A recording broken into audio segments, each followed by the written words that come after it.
On today's installment of the John Campea Show podcast, under the category of no, we're not getting ahead of ourselves, Mattel is planning 45 Mattel-based movies just because Barbie's gotten some positive buzz already. We'll talk about that. Indiana Jones and the Dial of Destiny has had its opening weekend, and I think it's fair to say we can call it a flop. Captain America 4 wrapped its filming just before the deadline for the SAG strike, although an extension has been given. And also Joyride, the new comedy opening up this week, is currently holding a 100% on Rotten Tomatoes. Will it hold it? We'll find out. The John Campea Show starts right now.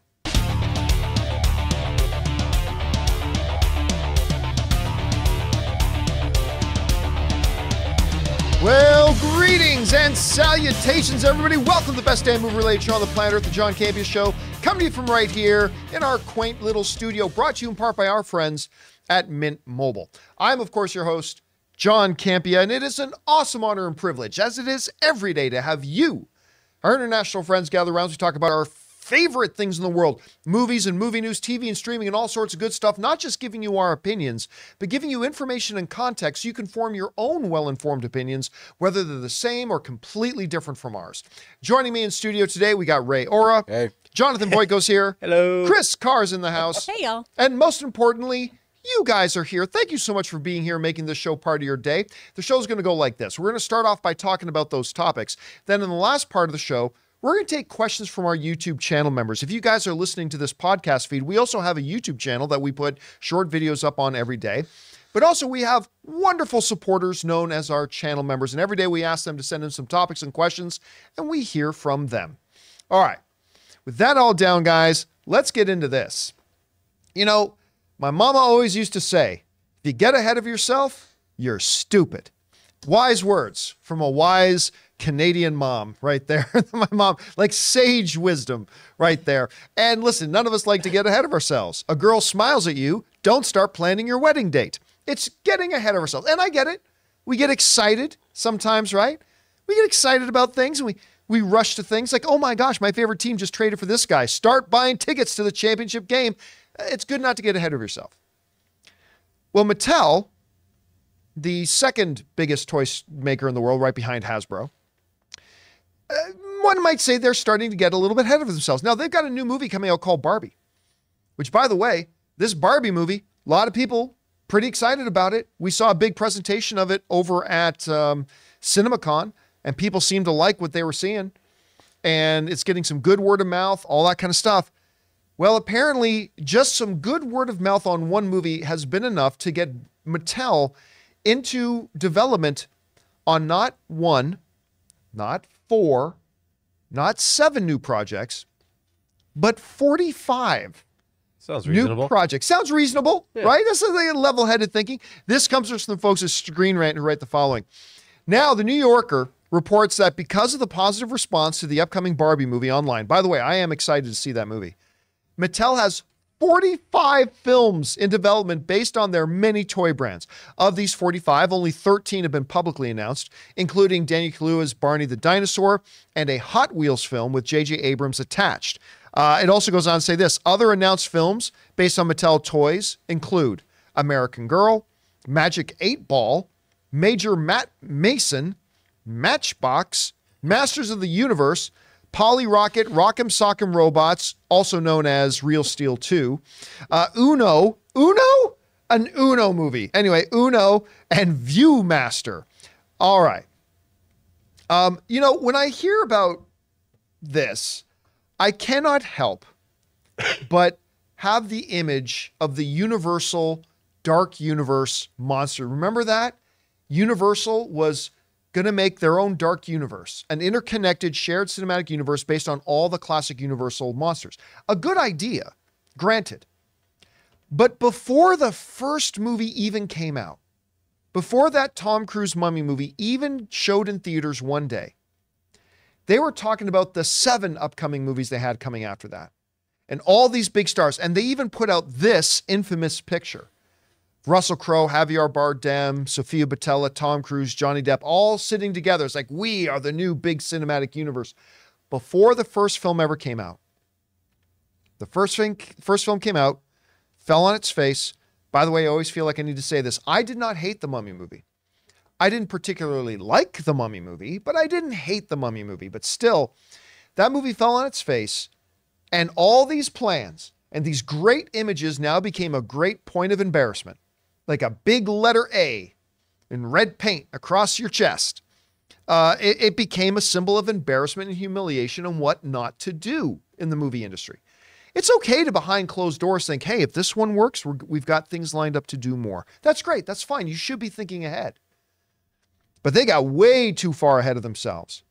And now Mattel seems to be falling into that same category. By the way, I think Hasbro fell into this too. Remember when that not Teenage Mutant Ninja Turtles, the Power Rangers movie came out like 5, 6, 7 years ago, however long ago that was?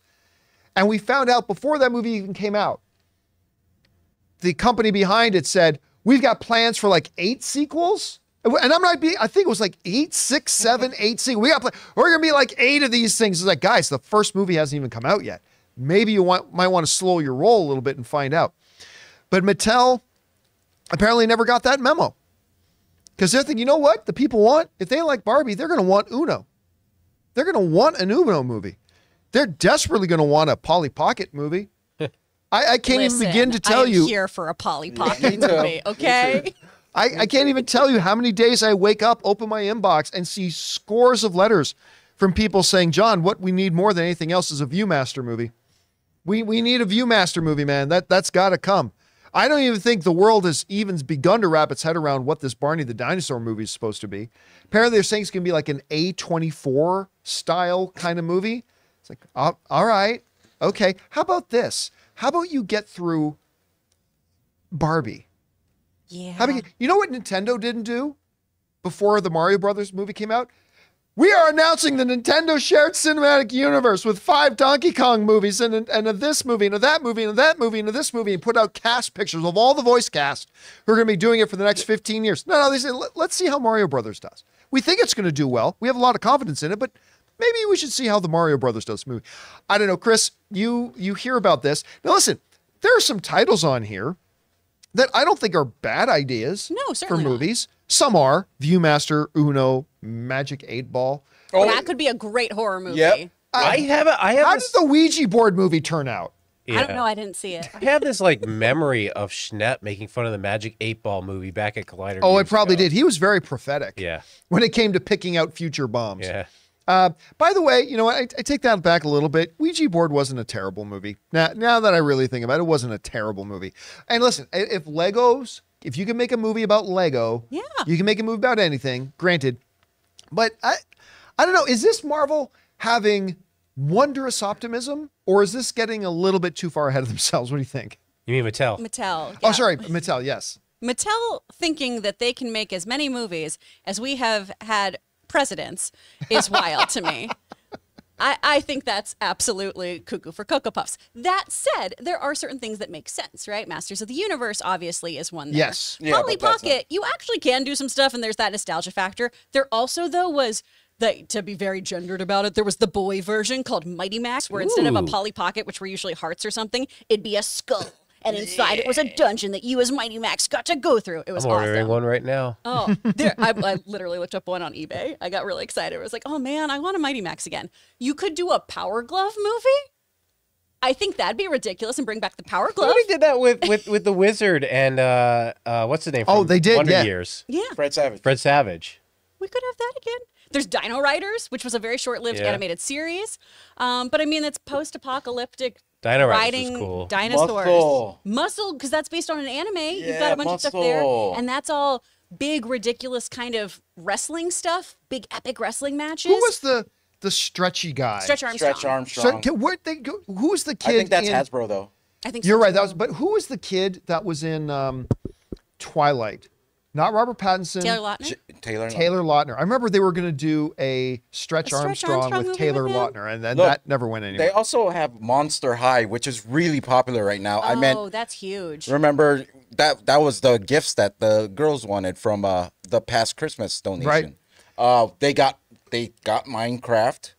And we do know we're getting a movie of that with Jason Momoa for reasons. But here's the thing, though. Like, it reminds me a lot of the Nintendo thing with Mario Brothers, right? It's like, okay, Mario Brothers, when it comes to Nintendo, I think everybody would agree. You may not agree it's the best thing they've got, but everybody would agree when it comes to Nintendo, the number one property they have is Mario Brothers, right? The Super Mario, Mario Brothers, whatever you want to call them. Mario is their bread and butter. At the most recent Nintendo event where they announced all the upcoming games, like 75% of them were Mario-based games, which makes sense. The movie's popular. But just because Mario was able to strike that chord and everybody remembers Mario, that doesn't mean every other Nintendo thing is going to carry that as well, right? Sure. And with Mattel, you got one number one thing. That's Barbie. Clear cut, head and shoulders above everything else, longest history, most socially relevant, all that kind of stuff is Barbie. Just if Barbie works, we don't even know that it'll work. I think it will, but we don't know that. If that works, that doesn't just mean everything on Mattel's roster has the equal amount of potential. I don't agree that it does. So not that I don't think Mattel should make any other movies, No, but I just think developing 45? That's way too ambitious. Yeah. Absolutely. And I agree with you on that. I think what Mattel has in its favor, though, is a lot of these properties just aren't as iconic as Barbie. So then you're not shackled to an idea. Yeah. Sure. Which apparently the Barbie film isn't even shackled to that idea. It explores it and gets existential and questions our purpose in the world and asks if you think about death a lot. There's a lot of other things here, though, that you can do a lot with that Mattel can just capitalize on owning a bit of that IP. And they can go really, really wild with a lot of these. So I think there is something to be mined here. But 45. And also, I think that, like some of these properties I'm looking at, just thinking of making a movie out of, yeah, like Chris is saying, they could really go out the box. I'm not sure if it'll make money though, because that's what we're talking about, right? Yeah. Yeah, I just don't see how any of these are going to be successful. But if they want to spend their money on making some movies about things that people haven't bought in years, then more power. Then you go more power for it. I mean, and they're big properties too. They've already had. Are they movies. big properties, No, though? the big properties that they have on Oh, the yeah, the list. ones that they you do already have a have couple. movies like Jurassic World. That's already has its thing. So, Yeah. well, But of if course, we- like Jurassic World wasn't a movie based on a toy. Yeah, know. Right? I mean, that's that the was like the stuff. other I know, way but around. it's like one of those things where I'm just looking it over. I mean, I could see Hot Wheels could be, Hot Wheels for sure. you know, Apples to Apples, the movie. yeah. Bob the Builder. Oh, I loved Bob the I Builder. love Bob the Builder. Brave Star. All right, guys. Question more. is, I don't know. What do you think about this thing? 45. Like, I definitely think Mattel's got a couple of properties that'd be worth rolling the dice for, but saying you're developing 45 movies when Barbie hasn't even come out yet, I don't know. That seems like a little bit of wasted energy and effort. Whatever you guys think about that, jump down into comments and let us know. All right. That down, guys. Let's talk about this. We made a short video about this on the YouTube channel earlier today. But we'll talk about it again here. So Indiana Jones 5, Indiana Jones and the Dial of Destiny, has now come out in theaters. And this was a movie that had a lot of pop and buzz and hype going for it right up until Disney and Lucasfilm decided to roll the dice and try taking Indiana Jones to the Cannes Film Festival. Prestigious, probably the most prestigious film festival in the world. I think the most important one and the best one is the Toronto Film Festival, but Cannes is the most prestigious. That's the one that everybody recognizes, the Cannes Film Festival. Only things didn't go the way they had planned. They took it there expecting and hoping to get like all these rave reviews and that all the major outlets there covering Cannes would love the film, but it didn't work out that way. It came out of the Cannes Film Festival with a very disappointing 50% critic rating. And that 50% came from a lot of the big major outlets as well. A lot of outlets that have loved the Indiana Jones franchise, but did not like this film. And ever since that happened, and we've talked about this a lot on the show. Actually, about a month ago, we had a video put up called How Badly Will Indiana Jones 5 Flop? And we talked specifically about this, about that ever since that 50% came out, you could instantly feel it overnight. All the wind in the Indiana Jones hype and buzz sales was gone. There was no wind in the sails anymore. It was tangible. You could feel it. It just evaporated and disappeared. And it went from before the Cannes Film Festival, every time I was in a movie theater and the Indiana Jones trailer would play, that trailer would get the biggest pop in the audience. And all of a sudden, poof, overnight, that was gone. And we talked several weeks ago about the fact that this thing's probably heading towards about a $60 million opening weekend. And Indiana Jones 5 did indeed get that opening weekend, $60 million. Now, it should be noted that the movie's not half bad. I mean, the critic rating has gone up significantly from 50% up to 68%. And the audience score is fairly solid at 88%. Again, that's not the audience saying that this movie's amazing. It's just saying that out of the 2,500 plus verified ratings, and verified ratings on Rotten Tomatoes, of course, means people who they can verify have actually seen the movie, 88% liked it. Doesn't necessarily say 88% loved it, but 88% liked it. 68% of the critics like it. I mean, not bad. Not bad. But for a movie that cost almost $300 million to make, that's not good enough. And we talked about this morning too, but I'll bring up this graphic here. If you want to get a little bit comparable, we'll look at how Indiana Jones 5 in its opening weekend is compared to a number of the other high-profile movies. Now, we're not bothering putting up Spider-Verse and Mario Brothers on this list. Those are the biggest ones of the year. But even when you compare it to Little Mermaid, $95 million Little Mermaid made on its opening weekend. It made about as same amount of money as Creed 3 did. The massively smaller budget movie Creed 3 made $58 million, pretty much the same as what Indiana Jones did at 60. Ant-Man and the Wasp: Quantumania made $106 million, but ultimately that had no legs and lost money. At the tiny little horror franchise, Scream. Which, John, Scream's not tiny. Look at the box office returns of all the Scream movies. Yes, it's a small franchise. It managed to make $44 million in its opening weekend this year. John Wick Chapter 4, who Ray pointed out to me this morning. John Wick Chapter 4 made $73 million in its opening weekend, which is significantly more than Indiana Jones made. And Ray pointed out that if you take the production budget of all 4 John Wick films, the production budget of Indiana Jones 5 is bigger than all the John Wick films combined. The production budget of Indiana Jones was bigger. Dungeons and Dragons made $38 million, so it made more than that. Fast X made $67 million, didn't make as much as that. Transformers: Rise of the Beasts even made more money than Indiana Jones. But hey, at least Indiana Jones made more money than The Flash. You know, Lionsgate is just like the person going to the grocery store, has the same amount of stuff in their cart, but they stand there at the register and pull out every single coupon they have. That's what we did. We used coupons to make John Wick's series. And they did. I mean, and this has got to be... Now, look, some people are saying that, hey, maybe this thing can have legs. And maybe it can have some legs. I mean, again, the word of mouth is not bad. It's not a bad little movie. I don't think it's as good as any of the original 3 Indiana Jones films, but it's better than Crystal Skull. Had some major issues with the movies, but overall, it was fine. It was enjoyable. I liked watching it. I think that seems to be the feeling of most people at any rate. It could have some legs. It doesn't have big competition this weekend. The only film it's opening up against is one of the best films of the year in Joyride, but I don't think Joyride's going to make a particularly big amount of money. So maybe there could be some legs. Chris, I think it's fair to say there are a lot of filmmakers and directors and movies that would love to say that their movie opened to $60 million. But their movies did not cost almost $300 million to make. We're talking about a movie that needs to make, at bare minimum, $600 million to break even, probably closer to the $650 or north of that just to break even. I feel pretty safe in saying it ain't going to do that. No. This movie's not going to break even. How big of a disappointment is this opening weekend for an Indiana Jones film? I think it's a huge disappointment, especially when you bank how much it made for Crystal Skull. Yeah. That movie had a huge opening, and then obviously it's Crystal Skull. But to not even be on that same echelon, I think is a very disappointing thing for Disney right now. These studios too, obviously, a lot of movies do cost what they cost, right? There's certain things that you just can't skimp on.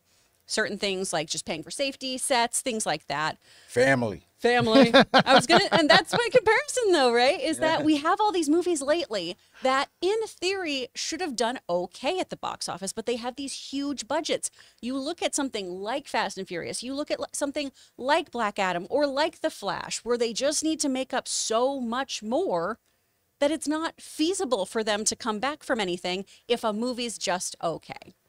Now, on one hand, I think that's a great way to determine a movie's worth, right? Hey, if it's only okay, it's not going to do well at the box office, is what it is. We should give money to movies that are really, really great. But it is really disappointing just on a personal level to have Harrison Ford's swan song not be the beautiful send-off that audiences were promised, you know? And everyone's going to feel differently about movies. I felt like this was very okay with some really fun moments, some disappointing moments, some characters I straight up didn't like, some folks I felt were wasted in this. But Like the through it Nazis, all- you didn't like the Nazis. I never liked the Nazis. Oh my goodness. Predictable. Yeah, I know. Gosh. But there were so many people wasted in this movie too, which was odd. It's just disappointing. I don't think there's going to be a huge drop off. Honestly, I think a lot of people will use the 4th of July weekend to go see this. I mean, it's set up, right? Because we often talk about around here that movies want to have somewhere between a 50 and 60% drop off. That's general average. Anything less than a 50% drop off is great. Yeah. Anything more than a 60% drop off is a little bit concerning.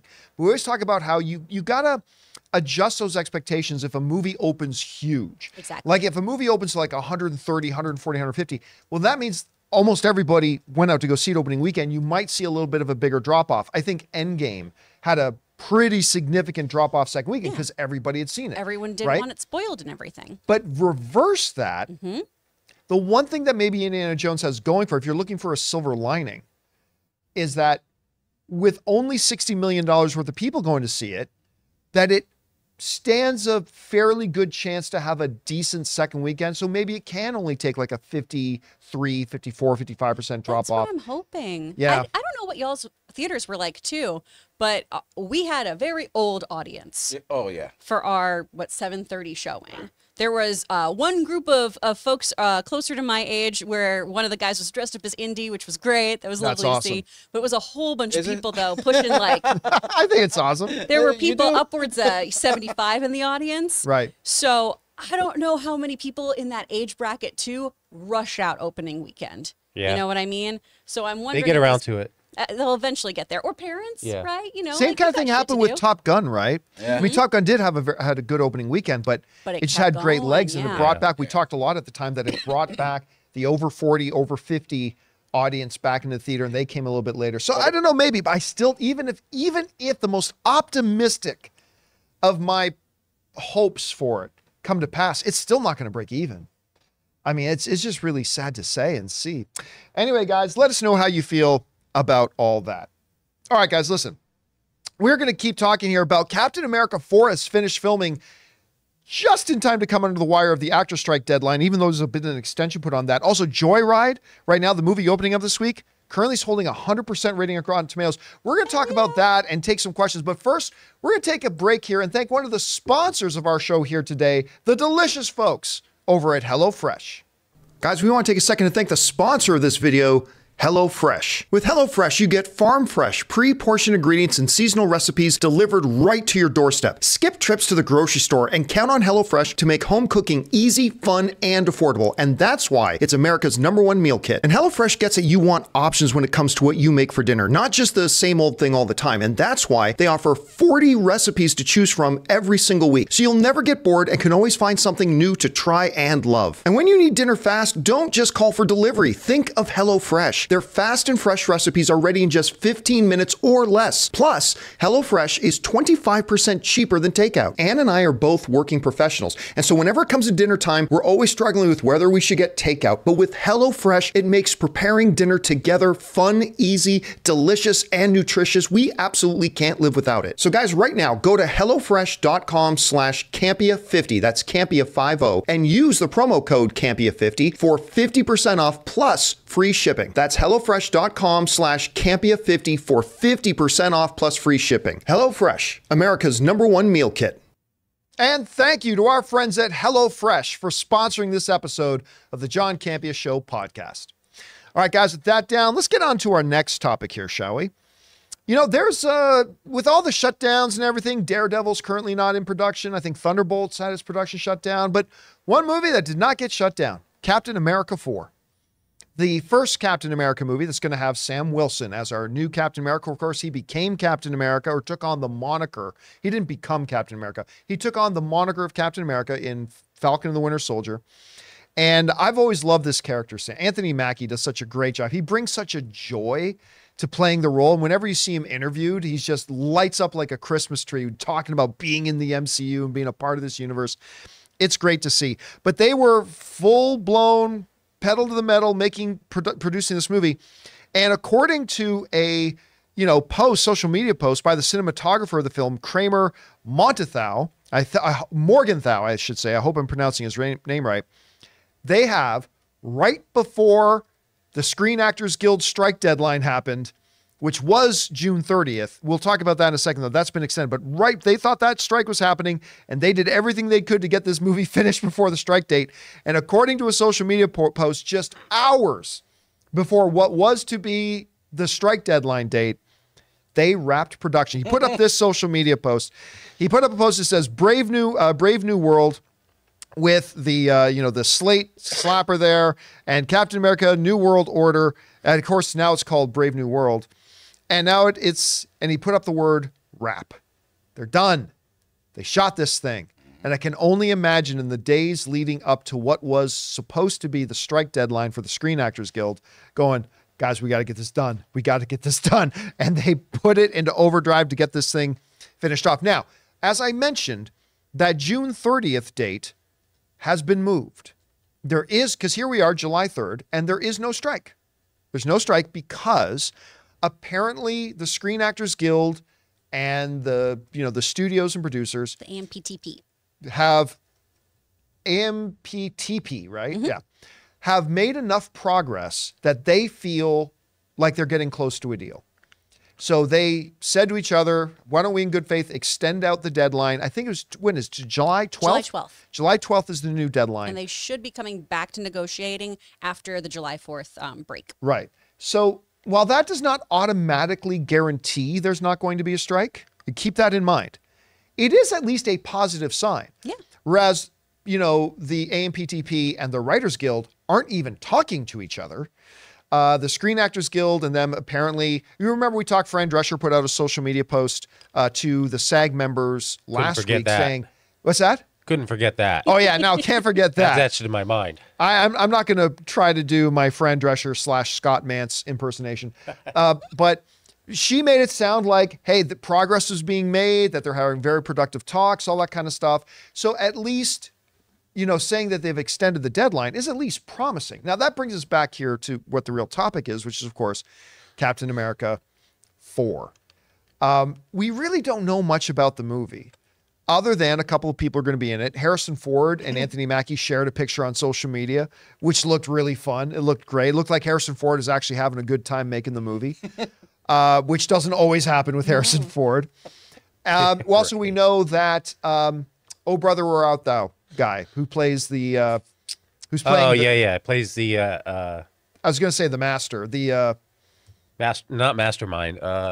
why am I forgetting his name now? Freezing on the I character's name. always forget his name. I don't know why. Anyway, what's the name of the actor? Yeah, I'm gonna bring it up. Yeah, look that up. We know he's coming back to reprise his role from the Ed Norton Jr. Version of the Tim Hulk. Blake Nelson. Yeah. What's that? Tim Blake Blake Nelson. Nelson. Thank you.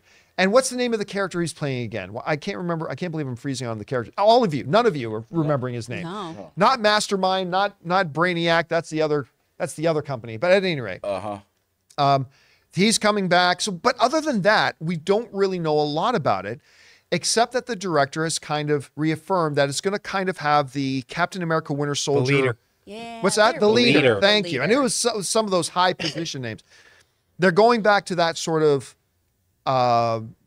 DNA of like the political thriller, the espionage thriller, all that kind of stuff, right? Which I love. It's actually one of the things that I'm really liking about Secret Invasion so far. Now, I've only seen 2 episodes of Secret Invasion. I like the script, but who knows how it'll turn out. But yeah, anyway, Chris, you hear about this. They've wrapped production now. Principal photography's all done. They'll probably, in the vein of all Marvel movies, at some point they'll probably do reshoots. They probably already have a plan. They probably know what they're doing. But still, this is a major milestone to cross for this film. Captain America 4. I still think most average movie-going audiences don't even know a Captain America 4 is coming. Probably not. And once they hear Captain America 4 is coming, they're probably going to assume it's going to be Chris Evans because they haven't done a great job of marketing this. But then again, there's been nothing to market yet. What do you think about this? Was it key for them to get in under the wire before the actor strike? I mean, I suppose the actors could still strike, which might affect reshoots depending on what happens there. But where is your thinking right now as far as Captain America 4 goes? This movie needs to go as smoothly as possible. Oh, I agree. Because the handoff already has been a little hinky. Because Falcon and Winter Soldier dealt so much with, hey, are you going to take up the mantle? Are you not? Then him finally accepting it, right? And right now, there is a leadership gap in the MCU. We don't know Huge. who's running things. So we need a Captain America to step forward and be embraced. So this movie needs to go well from the production standpoint to its reception. And so to have this wrapped before any potential strike is huge. Now, that being said, if the actors do strike, this does affect things like reshoots, like any ADR, but that's also, impacted by the writer's strike itself. So any additional dialogue we need to write or record, that could be a factor. Right. Any of those kind of plot gaps that we need to fill in, right? That could be a factor. The SAG Guild has not gone on strike since 1980. And when we did, it was for 94 days, and it was also over residuals and things of that nature. So to have this extension in place, it is something that feels good, right? We had that whole little line from Fran, which take it how you want, of do not mistake this extension for weakness. We are working for what we want. We had all those other actors come forward saying, hey, we need to get what we want. We will strike if we do not. So I'm hopeful that that won't happen. But it's really great that regardless, Captain America 4 got it in under the wire because I want people to embrace Sam Wilson in this role. I really want them to go, that's our Captain America. Because I love Sam in the comics. I love Sam on the screen. I want people to be all about him. I still don't know how, because to me, I don't like mantles being handed off.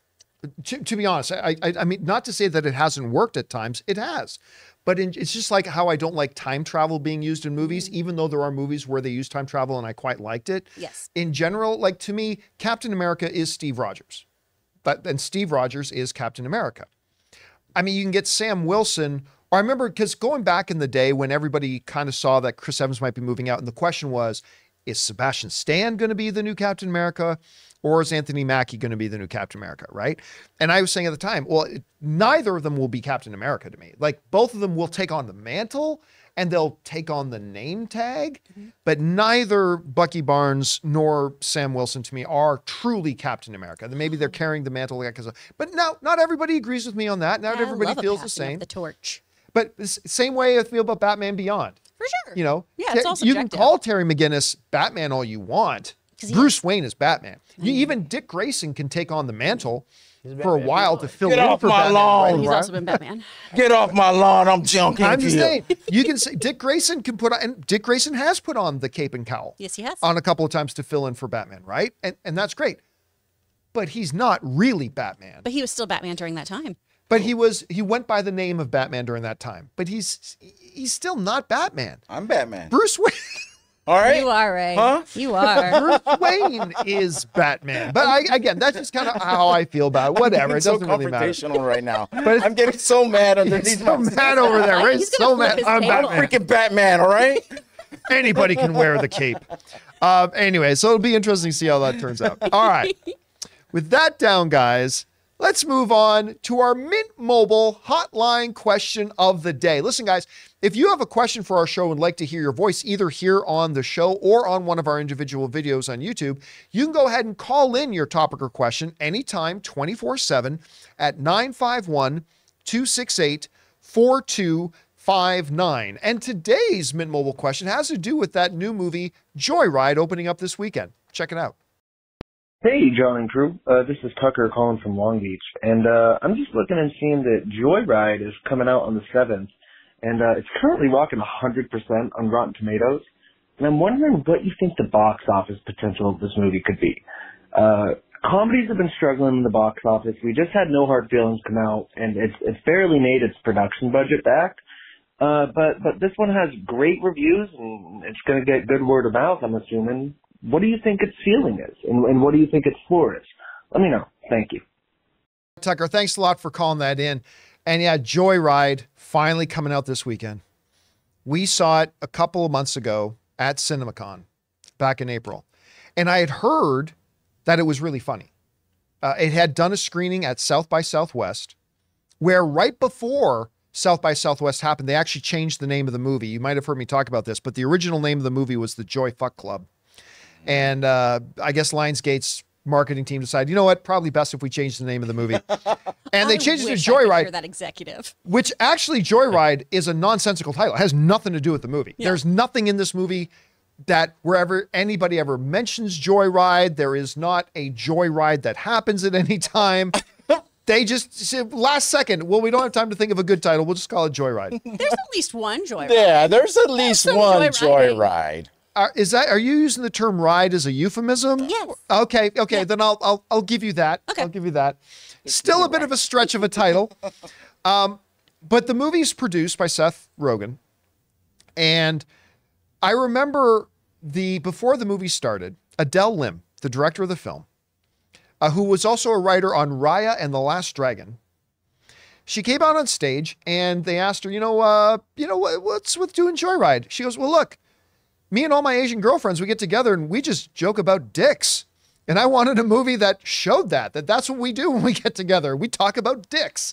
Like, okay, guys, listen, this movie is one of the filthiest Hollywood produced wide theatrical release movies I've ever seen. It is filthy. It is really filthy. And I'm there for every single second of it. I love it.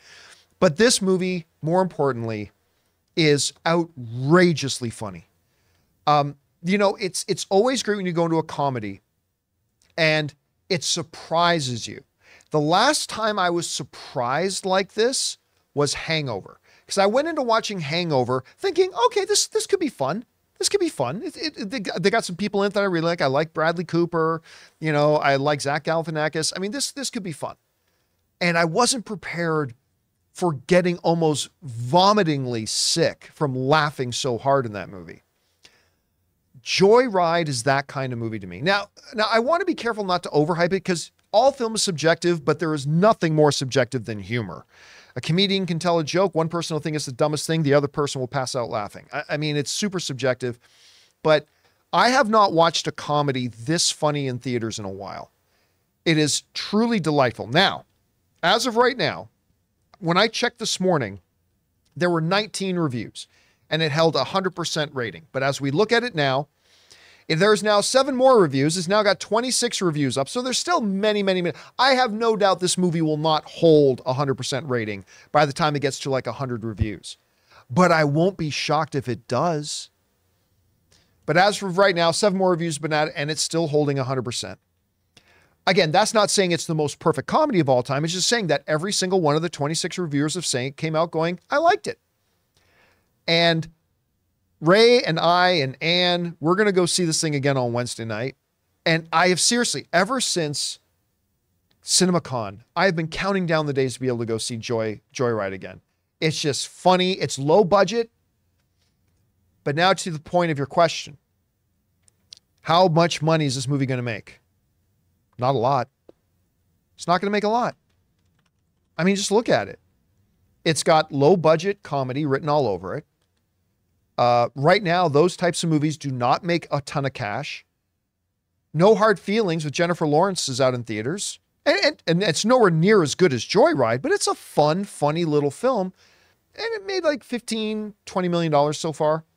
The Blackening, not nearly as good as Joyride, but it's a funny little film. I enjoyed watching it. But I don't even know if it's cracked $15 million yet. I mean, that's just the pace of it. And it's got a lot of faces in here that nobody knows or recognizing. I mean, yes, Stephanie Sue is in there, who was in Everything Everywhere All at Once. So there's that. But the lead, Ashley Park, she's not a household name. She's from Emily in Paris. That's right. So if you want, and that's got some controversy around it. Yeah. You've got Sabrina Wu, who's in it. You got Sherry Cola, who plays Lolo. She's wonderful. She's so good. In this movie. But it's a bunch of faces that a lot of average film goers are not going to recognize. It's clearly not high budget. They really should have leaned into Seth Rogen's name on this. Now, granted, he was just a producer on it. He wasn't even like the main producer of it. But they probably should have leaned into him in the marketing. So, yeah, ultimately, is this movie going to make a lot of money? No. I think you're going to be able to go see this movie, no problem, and not have trouble finding a seat, which is unfortunate, but that's the reality. Actually, Wednesday night, bought my tickets last night. For me, Ann, Ray, Matt, who you guys remember used to be on For Your Consideration with me, his wife, Jaylyn, and our buddy Ryan, who all you guys know is Ben Affleck's lookalike in all my pictures on social media. Got seats for all of us, loaded up the AMC app. There were 7 seats taken so far. 7 seats were taken so far. And so I don't think you're going to have problems getting it. So 2 things. Number 1, this movie is awesome. You got to go see it. It will easily be the best comedy of the year. Number two, to answer your question, I don't think it's going to make much money. I think hopefully it'll have legs. Hopefully it'll make some money, but don't expect this movie to cross $300 million. It just won't. If it gets to $200 million, I'll be shocked. I hope it does. It deserves it. Anyway, Chris, you saw Joyride. Yes. Number one, what do you think about the fact that it's holding 100% right now? Do you like that? Where is it going to end up? And do you have are you less skeptical than I am about its potential to make money? That 100% is so wildly justified. It really is. It's so good. I am going to be such an evangelist for this movie, y'all. I love this movie so much. And to the point of humor being so subjective, yes, it is. But I think I've told this before on the podcast of watching it at CinemaCon. I'm sitting by myself, and there's these two cute older Southern women behind me who are dying laughing the whole time. Something raunchy happens, they scream and they go, "Oh my Lord, oh my God, I can't believe they did that." But they were having a blast with it. And truly, even if you are somebody who loves the filthy, there are a couple moments in this film where you will scream because you are so thrown off that they would go there. Yep. It's great. I am truly hoping that word of mouth really helps with this movie.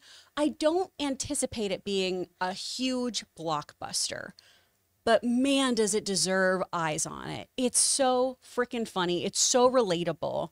Because at the end of the day, too, so much of it is just about finding yourself and also figuring out where you are within your friend group.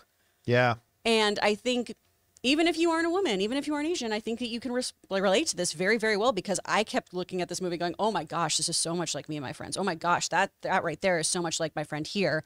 And I could relate to it on such a personal level, even though this is a movie that's not about me, you know? And that's what great filmmaking does, is it tells a story from a different perspective where you get to go, oh my gosh, look at all the commonalities that I didn't even know about before.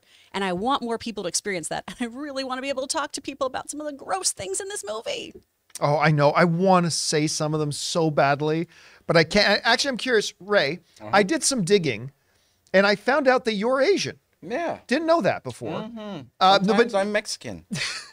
No. Sometimes, I mean, I've been mistaken. Well, for that. what's that Joe Coy joke? He goes, my mom is constantly going to do Filipino? No, Mexican. It's like, even my mom mixes them up.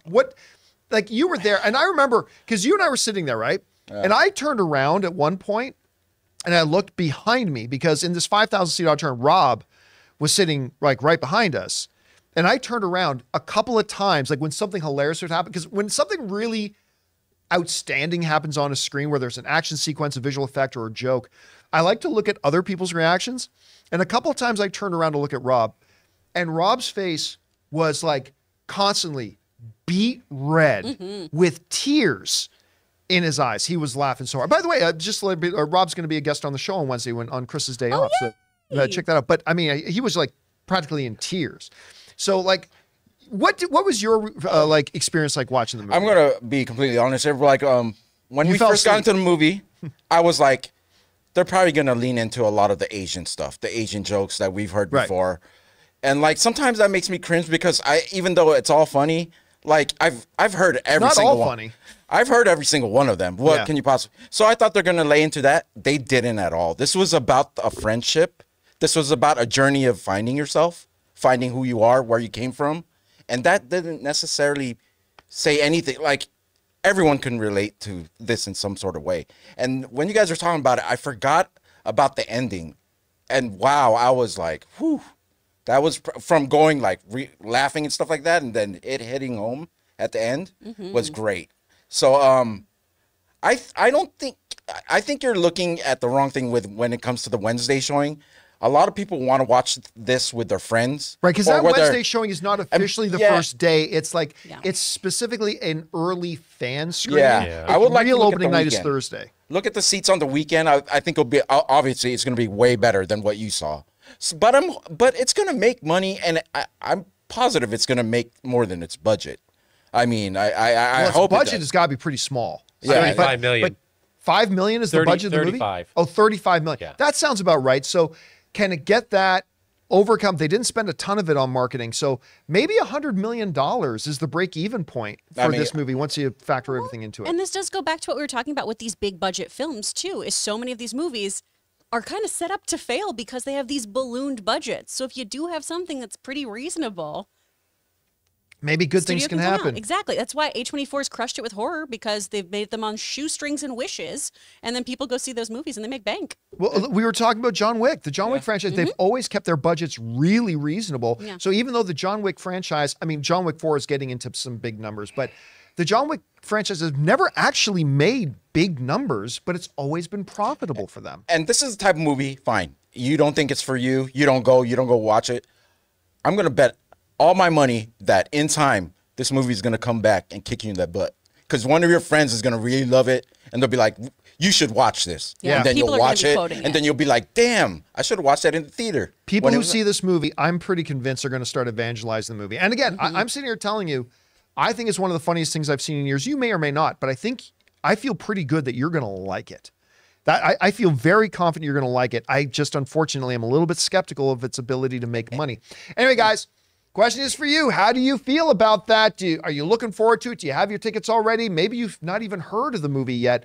Guys, go out and see Joyride this week. It opens. There's some early fan screenings on Wednesday. Otherwise, its official opening night is Thursday night. Go see it this weekend. You won't regret that you did. All right, guys. With that down, we're now going to move on and start taking questions from our YouTube channel members. But before we do, we're going to take another moment here and thank another sponsor of today's episode, my mobile service provider, Mint Mobile. We want to thank a sponsor of this video, Mint Mobile. From the gas pump to the grocery store, your utility bills and favorite streaming services, inflation is everywhere. Seriously, make it stop. Thankfully, there's one company out there that's giving you a much needed break. It's Mint Mobile. As the first company to sell premium wireless service online only, Mint Mobile lets you order from home and save a ton with phone plans starting at just $15 a month. You guys know that ever since I switched to Mint Mobile, I've been saving almost 70% a month over my old phone plan. For people looking for extra savings this year, Mint Mobile offers premium wireless for just $15 a month. By going online only and eliminating the traditional cost of retail, Mint Mobile passes the significant savings on to you. All of their plans come with unlimited talk and text plus high-speed data delivered on the nation's largest 5G network. Use your own phone with any Mint Mobile plan and keep your same phone number along with all your existing contacts. Switch to Mint Mobile and get premium wireless service starting at just $15 a month. To get your new wireless plan for just $15 a month and get the plan shipped to your door for free, go to mintmobile.com/Campea. That's mintmobile.com/Campea. Cut your wireless bill to $15 a month at mintmobile.com/Campea. And thank you to our friends at Mint Mobile for being a great mobile service provider for me, and they should be for you as well, and for also sponsoring this episode of the John Campea Show podcast. All right, guys, with that all down, let's get on over to our YouTube channel members and hear what topics and questions they have for us to address here. Chris, what do we got up first? From the antagonistic Anonymous. Hey, John, according to Jeff Snyder's most reliable source, Adam Driver is no longer in talks for Reed Richards and is now out of it. He also says that John Krasinski is now looking like a distinct possibility for Mr. Fantastic. What are your thoughts on this update, if true? Well, I mean, there's a couple things to point out. First of all, Jeff's great. Jeff is great. He's not 100%. He is not 100%. He's gotten some key things wrong before, but he's, for somebody who's not a major news outlet, he's right surprising number of times.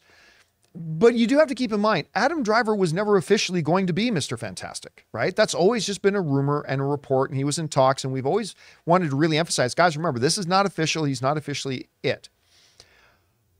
I don't know that I buy the John Krasinski thing, because you're either doing John Krasinski or you're not, right? And I just don't know that he becomes, hey, we'll go Adam Driver. And if it's not Adam, well, then maybe we'll go. Like, it seems like that would be a complete philosophy about having John Krasinski be it. Now, look, I'm all for it. I would, number one, I'd be completely all for Adam Driver playing the role. I'd also, and maybe he never was going to take it and all those rumors were just not true. I'm also all for John Krasinski playing the role. I've got a list of about 8, 9, or 10 guys that I'd be totally comfortable playing Reed Richards. It would be great either way. So if it's not Adam Driver, it was never officially going to be Adam Driver anyway. It's not like all of a sudden he'd be out as Reed Richards. I don't know. Do you have a preference for this? Were you looking forward to maybe Adam Driver or John Krasinski or the guy from You, whatever that dude's name is? Ben Badgley. Maybe Henry Cavill will come in. Maybe Henry Cavill will come in and play the role. I don't know. What do you think? There were so many people who I thought would be great in this. Ro Coley was one that I thought would be really wonderful. Initially, I did want John Krasinski. because, you know, I've thought that was really great casting in Doctor Strange. If we don't get him, that's okay. If we do get him, great. I kind of don't care. I really don't. As long as whoever they cast has great chemistry. Yeah. Is really what it comes down to. And the movie's good. It's Yeah. executed well. It's the same thing as when it came down to our Superman and our Lois, right? I need those two to absolutely be in love with each other for me to buy so much of this world. I can buy superpowers. I need to buy chemistry. Right. And that's something that's really difficult to fake, honestly. So that's what I'm more interested in is the pairings of that Fantastic Four. By the way, I was just joking, but now I've got Henry Cavill as Reed Richards on my brain. He's the right age, right? He's 40 now, or in his 40s now. Now, I don't know if people will builds buy him as an computers. He builds egghead. computers. His schedule freed up. He slightly. does build, he builds his own gaming computers. Yeah. But will people be able to buy him as an egghead? It doesn't matter. We all saw that clip and went, "Why is this porn on my desktop?" I remember it was one of the female writers over at Mashable when Henry Cavill put out that video during the pandemic of him building his own gaming PC. He's done others too, yeah. Yeah. The one of the female writers over at Mashable wrote, "I watched this video and got pregnant." Yeah. Which I thought was pretty funny. Anyway, He's all a right. little busy with Warhammer. I mean, well, with That's true. Warhammer, I mean, he's done. He's wrapped on Witcher. Yes. Which, by the way, I watched the first episode of the I'm new season. 3 in. I'm not loving it so far, No. Have you and I'm only one gotten- episode in. Have you gotten to Robbie Amell showing up yet? Oh yeah, he's an elf. I thought, you know, it's funny. I didn't know that. I looked at him and I thought, that guy looks like Robbie Amell. I totally forgot that he was going to be in the season. What in the Batman is he doing? Why is he like, I'm an elf and my dialect is all over the place, but also I've got something wrong in my throat? I don't understand what's happening. It's a weird choice, Robbie. Have you ever seen Robbie Amell's that show he does on Amazon where I think it's called Upload or something? Upload is amazing. It's a really good little He's show. Great. That's why when he started doing this stuff, I was like, what? Why are you doing that? Yeah. Who told you to do that? All right, what's next?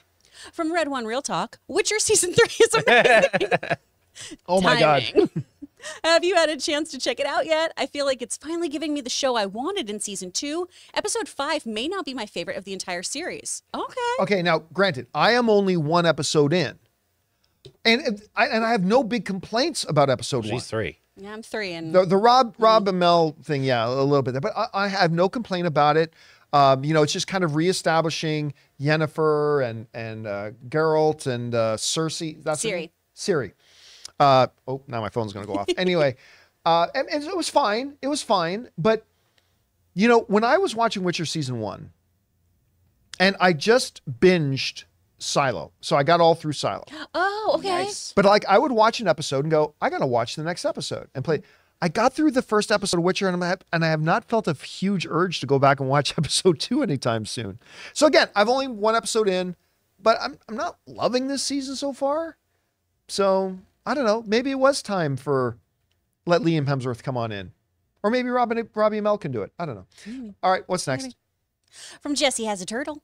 My local theater has popcorn bargain buckets. It's when we buy a reusable bucket for $17 and refills on it for the rest of the year only cost $3.50 Well, that's cool to fill. for the year. Yeah. Do you guys have something like this you use since you go to the theaters frequently? No. I just smuggle things, Jesse. Yeah, no, I know there are some like theme parks will do that. Buy the popcorn bucket and you can refill it for a less price. Universal's Tiki Bar does it, where you can come back That's with your right. tiki cup and get your booze cheaper. Wait, where is this? Next to the Jurassic World stuff. Yeah. Okay. Then you got a sticky cup. I think they used to have some. I know the AMC used to have a thing like where there was a special cup and you can get their cup refilled. So no, we don't have that. I mean, it would save me a lot of money, but the reality is with A-List, as many problems as I have with AMC theaters, A-List is the greatest thing in the world. And so I already get, first of all, into my movies for free, but then I get free upgrades for my popcorn and soda. And then they just let me refill my popcorn and soda for the rest of the night. So, but that, Plus, I mean, I would drop $25.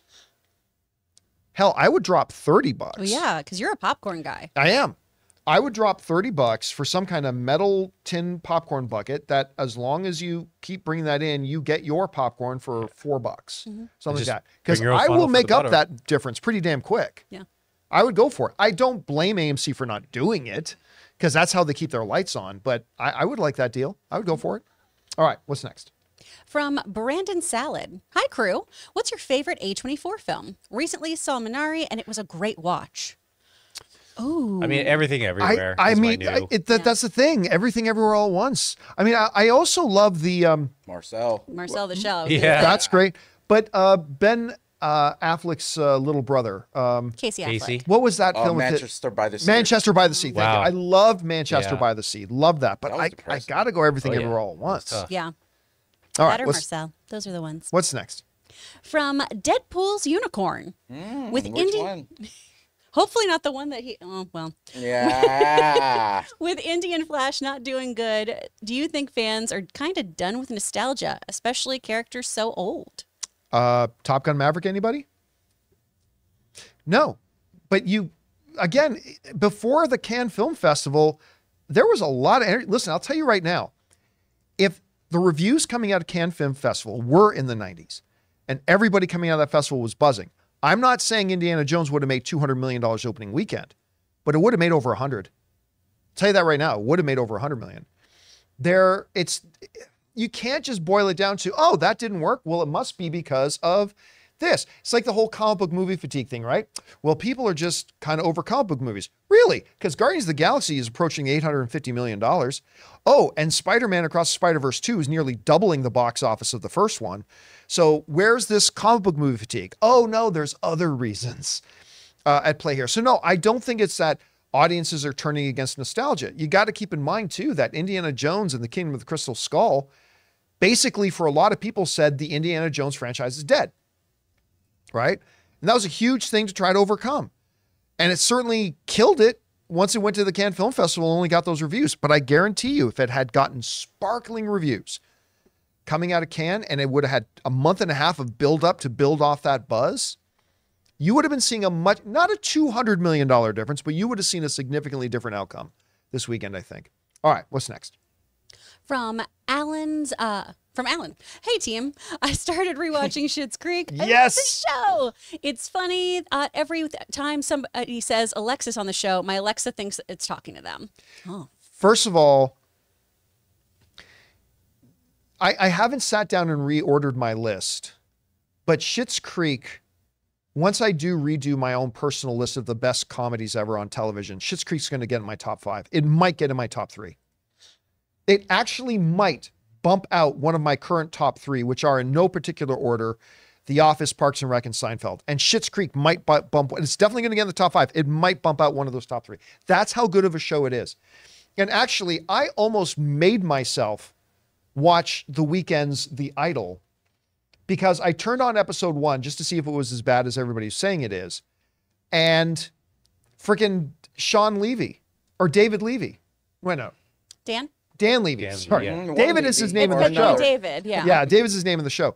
Dan Levy from Schitt's Creek popped up and I'm like, well, I might have to force myself to watch this just because he's in it. But I couldn't get by the first episode. The first episode kind of made me give up, but it's that good of a show. If you guys have not tried out Schitt's Creek, a quick reminder, it shattered an Emmy record where it became the first show in history at the Emmys to win every major award. It won Best Actor, Best Actress, Best Supporting Actor, Best Supporting Actress, Best Screenplay, Best Director, Best Show. No other show in Emmy history has ever swept like that. And there's a reason it did. Go and check out. It's just a show about good people doing good things. Sorry, good flawed people doing good flawed things and just making you laugh hilariously and feel good all at the same time. Somebody someday has to make the Crowaning. I want to see the Crowaning. I want to see somebody have the guts to make that into a real motion picture. I want to see it. All right, what's next? From Let me move. It's Carmelo. There From you go. Carmelo. John, what in God's name are they doing with this Barney film? Adult focused? This is ridiculous. But yet still I want to see the outcome. Is it ridiculous? Is it? I mean, think about it. If they were doing a Barney film for kids, is anybody going to go see that? Are parents even going to take their kids to see that? I don't think they will. But you give it they're calling it the A24 treatment. And remember, they said a while ago that they're going to subvert expectations for this Barney movie. Now they've clarified that, saying, look, it's not going to be an R-rated thing, but it's going to be more of an A24, sort of a mind twist kind of thing. I have come to not mind the idea of taking a shot at this. Make it for a $20 million budget or less. Try to come up with something really creative. And maybe do that thing I mock them for all the time about subverting expectations. Pardon me, subverting expectations. But it's an interesting idea. I at least take a shot. Listen, I think it's a better idea than doing a straight up Barney movie. I think that would be preposterous. This, maybe. Just maybe. Because I don't care what anybody says. Because it got a lot of negative reviews at first and a lot of blowback, but I don't care what anybody says.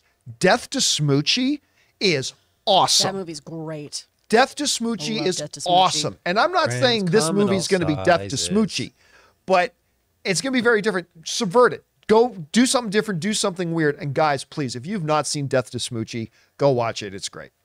I don't care what anybody else says. It's great. All right, what's next? From CJ Rebirth, for God's sake, Indy, where does it hurt? Where doesn't it hurt? Here and here. I loved Indy and Marion in the first Indiana Jones movie, and their theme is beautiful. I'm not going to go into any details. I'll just say this. While I thought the narrative action climax of the film was pretty anticlimactic, I did. The very ending of the film, I didn't love this movie, but the very ending of the film was a very appropriate send-off for Indy. I actually really quite liked the end, and I won't give any detail in the context, but I thought the ending that involved certain people was really quite nice. All right, what's next? From R. Burks, hi, John and crew. I never knew how much I would enjoy a movie. I never knew how much I would enjoy a movie. I have watched Across the Spider-Verse 5 times already. Nice. And love it more and more each time. Question, do you have a movie like this? Oddly, yes. I have a movie that is not my favorite movie of all time, but it is a movie that I went to go see it in theaters, and I'm like, I got to go see this again. And I went again and again and again. I went to go see this movie in theaters 7 times. And that was Kenneth Branagh's Thor, the first Thor movie. I just kept going back again and again and again. I love that movie. But oddly enough, it's not in my top 5 favorite comic book films of all time, but there was something about it that just made me want to go see it over and over and over again in theaters. And Ray will joke about it, but I think I dragged you along a couple of times to some of those screenings. I know. I know, but yeah, that's a movie to me. Do you have one that you just kept going back again and again and you just liked it more and more every time? Not so much in theaters, but for me, Life of Brian. Every Oh, time wow. a joke just settled more and more, and I was like, I just understood it more and more and more. We went and saw No Way Home a couple times. That I'm going to date myself, and this is embarrassing. I saw Love Actually when I was still in high school, like probably 10 times in theaters. I can see that. I can totally see that. All right, we got time for 2 more. What's next? All right. From Christian Rodriguez, love you, John. Nice shirt, Ray. Cool mustache, Jonathan. Hi, Chris. What shirt is Ray wearing? I haven't even noticed. What? Oh, this is One Punch Man. Oh, One Punch Man. But he's the one who always is writing in and complimenting us on random things. Well, he's complimenting all of you. I just get a greeting. Well, hey, Ray. Well, tomorrow you'll get something. Oh, the other day they heaped praises on them. Didn't even mention me. Yeah. I was like, So now he's included. So you just have to, yeah. I just have to wait it out. One day. One day. All right, last question of the day. What do we got next? From CJ Rebirth, I highly recommend you guys check out Nimona on Netflix. It's a fun and enjoyable animated film with an awesome voice work from Chloe Moretz and Riz Ahmed. Oh, CJ Rebirth, I wish I liked that movie as much as you did. What is it? It's a movie or series? In It's a classic Netflix style, never heard of it. So what is this? So Nimona is a movie about a knight who gets falsely accused of a crime, gets framed for something, and ends up paired up with Nimona, who is a shapeshifter. And they try to clear his name. And that knight actually is like the greatest like hunter of the shapeshifters, right? Yeah, he's Like like, he- top of his class. He would of hunt being a them. knight. Yeah. So now he has He's to been team up tricked. with the shapeshifter. It's Yeah. like an odd couple. Now, Yeah. was the murderer the one-armed squire? The one-armed squire. No, but one-armed. Goodness gracious. It's in the movie. Oh, you didn't like it though. I think it should have been a series, maybe. That's what I thought it was. I feel like tonally some of the things were all over the place. I just wish it was better. I really wanted to like it so much. I Sorry, didn't CJ. kill the shapeshifter. I don't care. All right, guys, and that'll do it for today's installment of the John Campea Show podcast. Thank you so much for being here and making this show part of your day. Big special thank you to our YouTube channel members for sending in those topics. Number one, because you gave us great fun things to talk about. But number two, by being a YouTube channel member, you supported this channel. So thank you guys so much for that support. I want to thank everybody in the room, Ray Ora, Jonathan Voico, Chris Carr. Bye. My name's John Campea, guys. Thanks so much for joining us. Make sure you subscribe to our podcast on YouTube, because you can follow the podcast on YouTube, but also on Apple Podcasts, Spotify, or your favorite podcasting app of choice. Like and subscribe, all the good things. That'll do it for us for now, guys. Thanks a lot for being here, and until next time, my friends, bye-bye.